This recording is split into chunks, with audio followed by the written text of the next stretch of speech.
In this video, we will see how to write test in one cell in two line in Excel sheet. Let's start. If I want to write here name of student, okay, I want to in one cell, just press Alt and enter. You can see here the next line is open, name of student,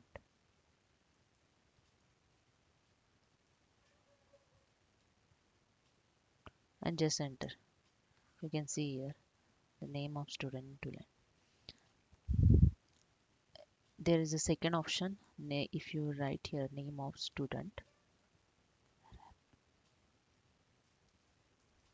okay, and just select the cell, and you get in home tab wrap option, wrap test. Just click on that.